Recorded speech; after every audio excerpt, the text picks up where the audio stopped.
बातें बहुत हो गई, लेकिन एक बार मैं फिर से अपने बारे में कुछ बताना चाहूँगी।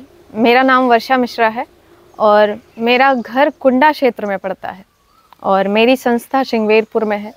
और इस संस्था का ही ये संस्था मैंने सिर्फ एक इमोशन और अपनी चीज़ों को बचाने के लिए किया, अपने अस्तित्व को पाने के लिए किया।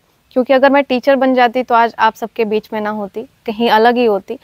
मैंने ये क्योंकि ज़िंदगी में हर कोई कमा के खा लेता है, लेकिन जो मन को संतुष्टि चाहिए थी वो कभी नहीं मिल पाती है ना मैम? आप भी टीचर हैं, तो वो संतुष्टि पाने के लिए मैंने अपना एम चुना।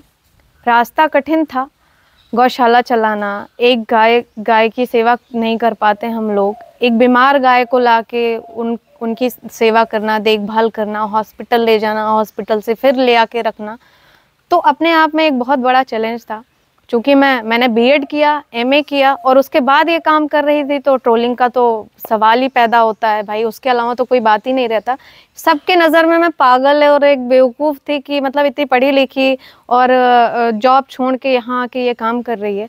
लेकिन मुझे करना था, क्योंकि मैं उस समाज से निकली थी जहाँ पे आज भी लड़कियों की स्थिति वही है।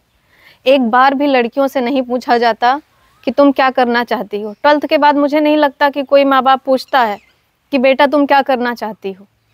आज इस नाटक में जो दिखाया गया उसमें सिर्फ यही था, जिस मजबूर बाप ने दहेज के लिए अपना खेत रख दिया गिरवी, बेच दिया, अपने हालातों से समझौता किया, पता नहीं खाना खाया कि नहीं खाया, पर दहेज के लिए उन्होंने खेत बेच दिया।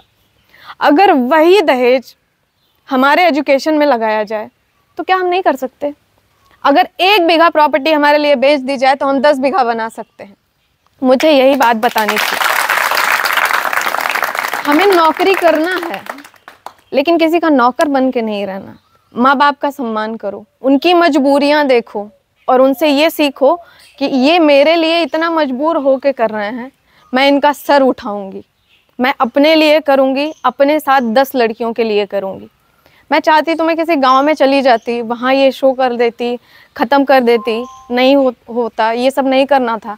लेकिन मुझे मुझ जैसी लड़कियों से मिलना था, मतलब आप सबसे मिलना था, कि मैं बाहर से नहीं हूँ, मैंने भी इस हालात को जिया है।